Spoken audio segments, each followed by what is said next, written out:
The government will buy large quantities of certain products at risk of going waste. Tonight, details on the federal government's emergency food relief program. We've talked a lot about how to keep our communities safe. And we speak to a Cree midwife about delivering services during a pandemic and the history on International Midwifery Day.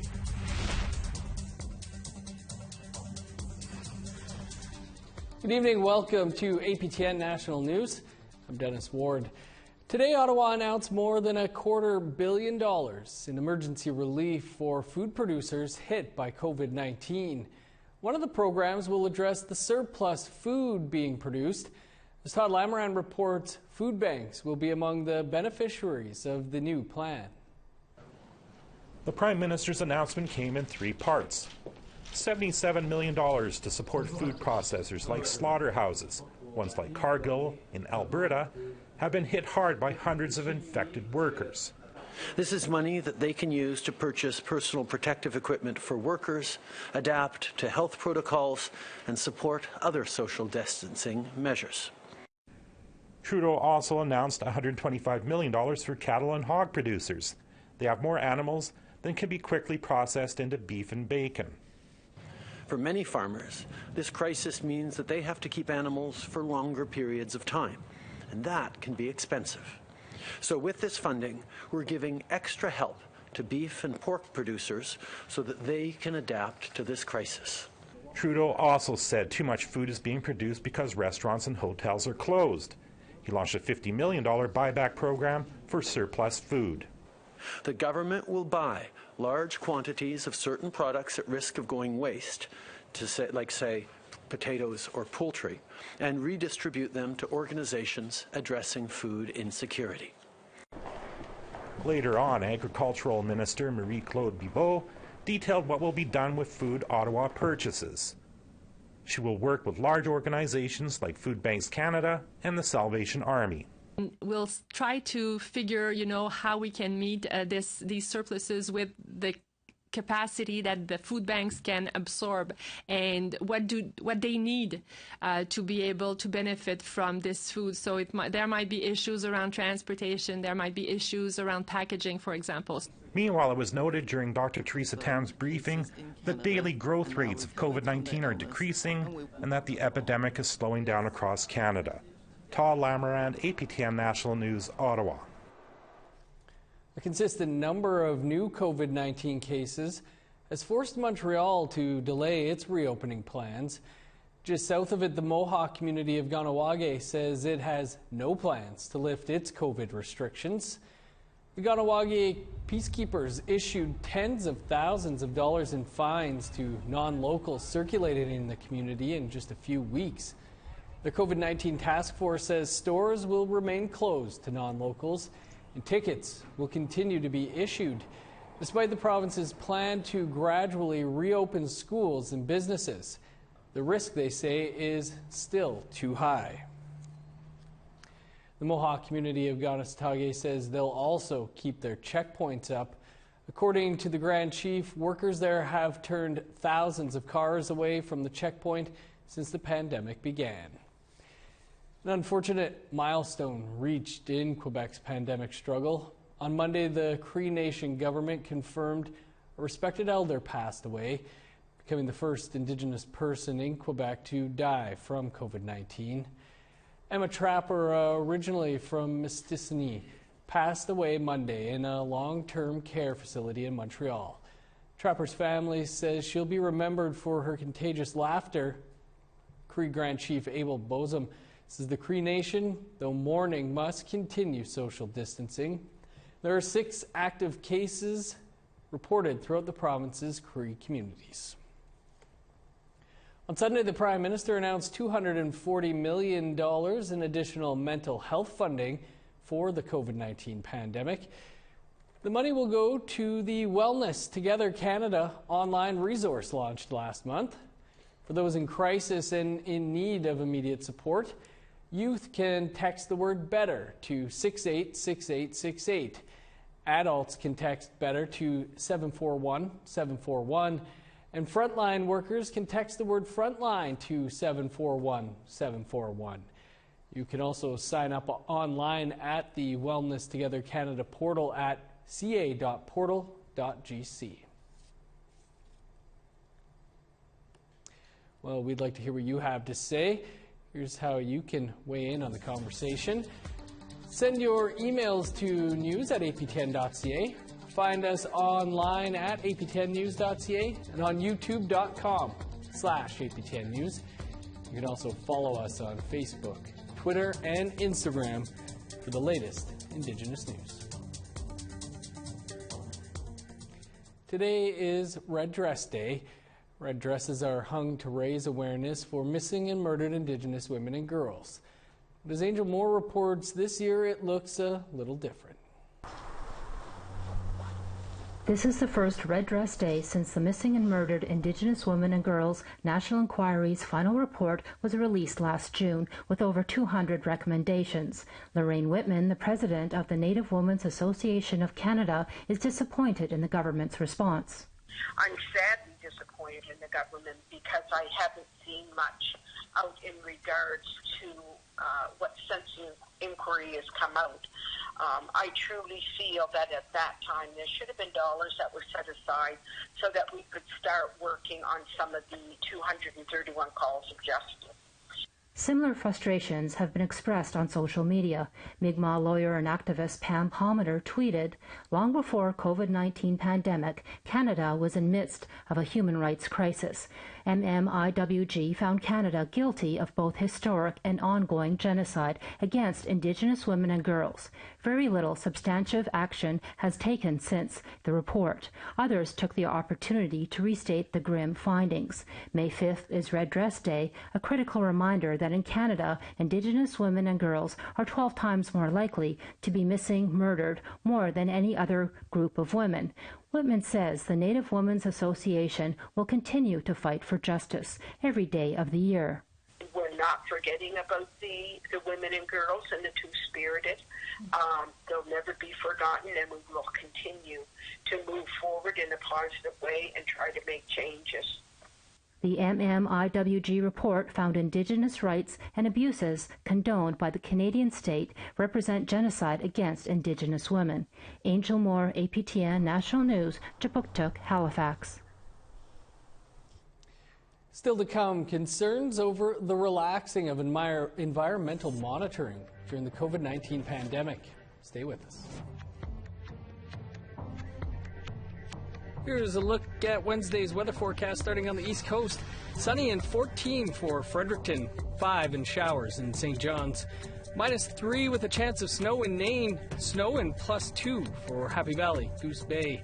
13 in Montreal and Quebec City, 7 in Sept-Îles. 12 in Toronto, 13 under sunny skies for Ottawa. 9 in Thunder Bay, 7 and sunny in Sioux Lookout. -6 for Churchill, +8 under sunny skies in the Pas. 12 is the high in Winnipeg, 16 and sunny for Brandon, 19 and sunny for Saskatoon and Swift Current, 20 in North Battleford, 18 in Meadow Lake, 10 in La Ronde.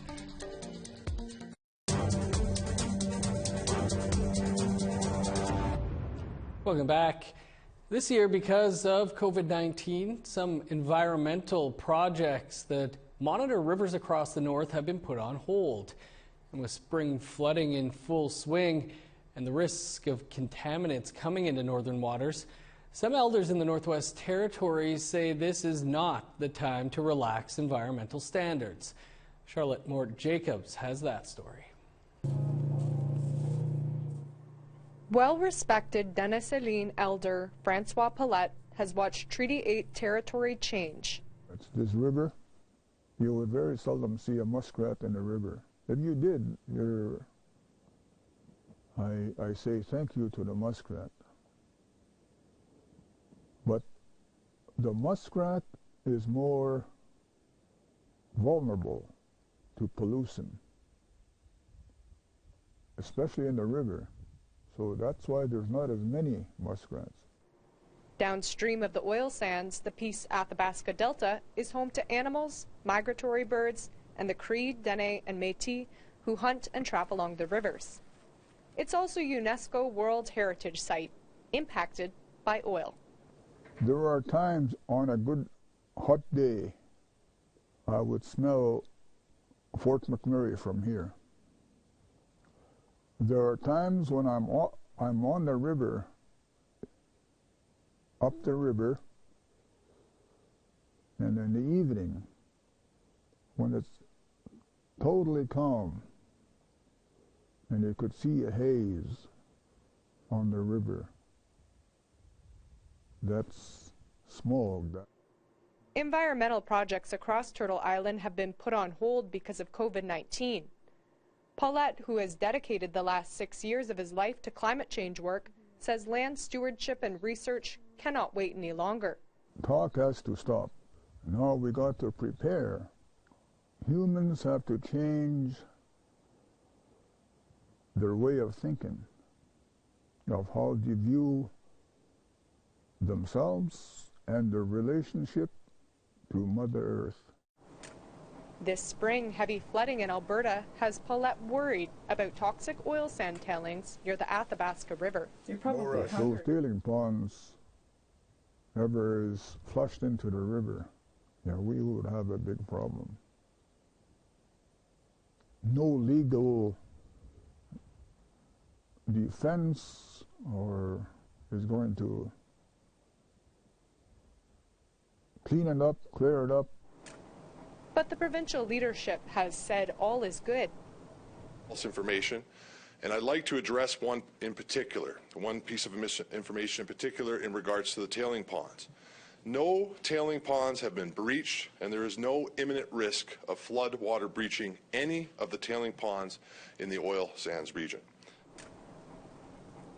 And it's not just flood season that has caught the attention of Athabasca watershed not-for-profits and researchers. In 2018, a complaint was made to the Commission for Environmental Cooperation regarding potential for leaking tail ponds.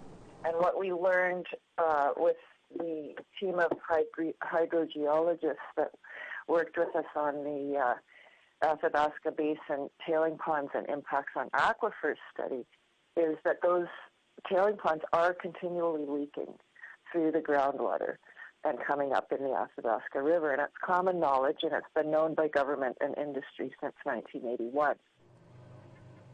While the floods may dry up, the concerns of traditional knowledge keepers do not. Charlotte Moore-Jacobs, APTN National News, near Smith's Landing, First Nation. To Saskatchewan now, where the city of Saskatoon has been dealing with a rise in drug use since the pandemic began, according to staff at one organization. And they believe that the provincial government is letting the city's most vulnerable fend for themselves. Priscilla Wolf has more. Saskatoon was supposed to open the first injection site in the province, but in March, the provincial government drastically cut the funding. The executive director of Aid Saskatoon, which was going to operate the site, says they were getting ready to open a smaller site, but then the pandemic hit. So we started to make plans to implement a scaled-down version of the consumption site as soon as possible, but then the COVID-19 pandemic hit. Right now, because of COVID-19, the priority for Aid Saskatoon is helping the vulnerable find housing. They normally were couch surfing or sleeping in encampments or drug houses, but now due to COVID, that increases the chance that it's going to spread around the community. Aid Saskatoon says the provincial government has not given what was promised to help vulnerable people. Provincial government promised us 350 units for Saskatoon alone to house the homeless, and so far to date, they've only given us 10 units. We asked the provincial government to comment on the story. So far, they haven't responded. But since COVID-19 began, there's been a dramatic increase of people calling for help because of overdoses in Saskatoon. The city's health services reported the amount of calls they usually get in a week has doubled. Basically, what we're seeing is in the last week, we've released our ticker tape, and what we've seen was our numbers pretty much doubled from what they normally are. So they went from roughly 40 to 45 overdose calls per week to 88. That was the numbers this week. The Director of Public Affairs, Medavy Health Services, believes that mental health issues and isolation from COVID are a big factor. What we were hearing back from them is that, they were feeling depressed, or there was some anxiety levels that were catching up on them, and some mental health issues that they were experiencing. McWherty says his staff is still working with clients, not just to find housing, but also continuing to offer mental health services and helping deliver food with their partners like the Saskatoon Tribal Council. All of our staff are basically redistributed to the COVID effort. So until we get to, the province has released a 5-phase plan, until we get to either phase 3 or phase 4, we won't be able to open up the consumption site. But once it's safe to do so, we're going to on a scaled down version. Priscilla Wolf, APTN National News, Saskatoon. May 5th is International Midwifery Day, kicking off 2020 as the International Year of the Midwife. During pandemic times, their services are more in demand than ever. To discuss, we're joined now by midwife Carol Cucci from Nipissing First Nation in Ontario. Carol, thanks for joining us. Can you share with us just how much different International Midwifery Day is this year amid the COVID-19 pandemic versus previous years? Oh, well, usually we have some pretty big gatherings in government places, Ottawa, all the different capital cities across the provinces, and different countries, like all different countries do different things. Mm-hmm. But that's how different it is. We can't gather, but often we have some kind of social media experience across the country to help. We're pretty spread out. Midwifery is slowly returning back to our country, to the Turtle Island. It was well established at Contact, but now things are different. Lots of things are certainly different. What have the past couple of months been like for Indigenous midwives? Well, we've scrambled to figure out how to deliver our services safely to the people. We've talked a lot about how to keep our communities safe, particularly those communities that are in remote regions. Mm-hmm. We've talked a lot with government on how to keep people that are coming down for their deliveries safe, especially when they're going back. Would you say there are enough midwives to meet the demand for services? No, not at all. We were close to like a plane crash. It's my favorite saying, a plane crash away from extinction.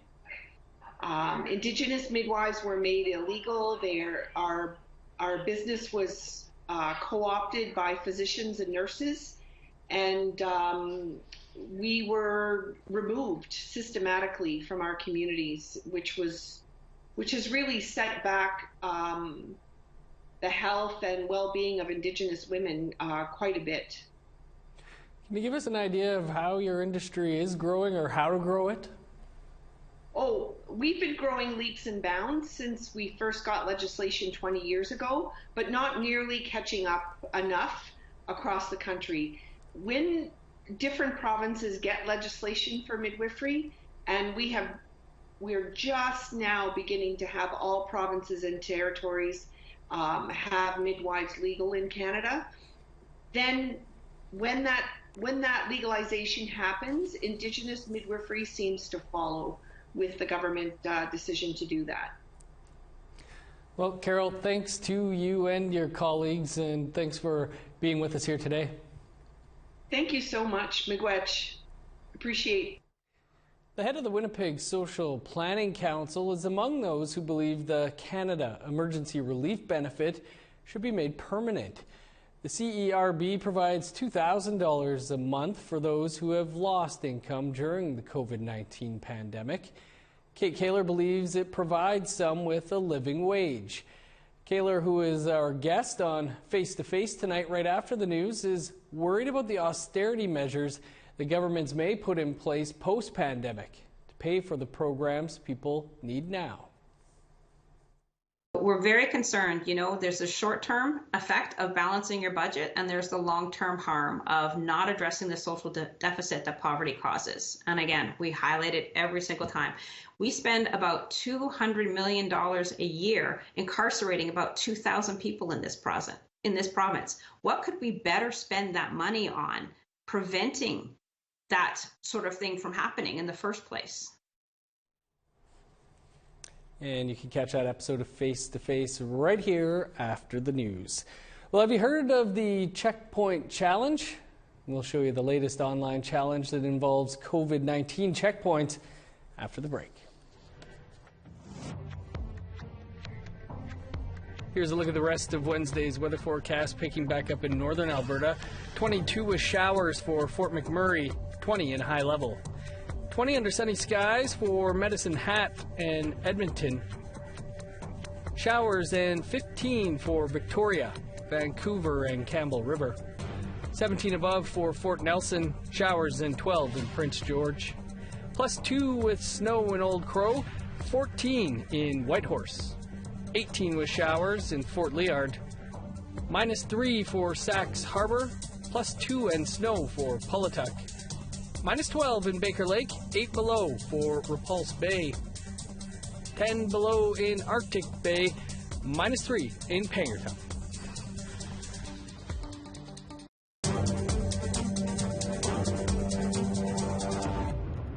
Welcome back. Some checkpoints set up by First Nations to stop the spread of COVID-19 are now serving a second purpose as, well, dance floors. Elena McDougall has that story. Oh, the infectious nature of joy. What looks like a barrier can also be an opportunity for unity. Enter the Checkpoint Challenge. When one First Nation shares their checkpoint dance, they challenge another to upload their own. In Atikamekw, dancers got their contemporary groove on, while Long Lake kept it traditional. But where did the fun begin? One of the earliest COVID-19 checkpoint challenges found online was uploaded April 2nd by Jeannie Hewahi from Cowessess First Nation in Saskatchewan. She says the challenge came from her mother. Hey, my mom, when I woke up in the morning, she's like, "You should do a digging challenge." And I was just like, no, it's too cold, I told her. Then she's phoning me, "Did you do it yet? Did you post it?" And so she was going to town, and then she stopped at the gate, and she's like, "Make sure and do it for me, please." Hewahi opted to do a solo jig in cold weather. Weekwemkong unceded territory Ogimaa Duke Palche says sharing the dances online is one way to keep people safely united, while social distancing keeps us physically apart. Dance, and this is another expression of a way for us to stay together. And as we say that this is a community effort to protect our communities, and song and dance is a way for us to come together to share those viewpoints, share those thoughts, and share those same feelings. Whether a request comes from another community or from someone within, anyone can have fun watching where the challenge goes next. Elena McDougall, APTN National News, Hamilton. Some great videos and incredible production value in there. Drones even loved it. That's your APTN National News for this Tuesday. For the very latest, visit our website, aptnnews.ca. And be sure to join us tomorrow live at 3 p.m. Eastern Time for In Focus. 3 Indigenous physicians will be joining host Melissa Ridgen to discuss the COVID-19 pandemic. I'm Dennis Ward. Thanks for tuning in. Stick around. A new episode of Face to Face is next. Have a great night.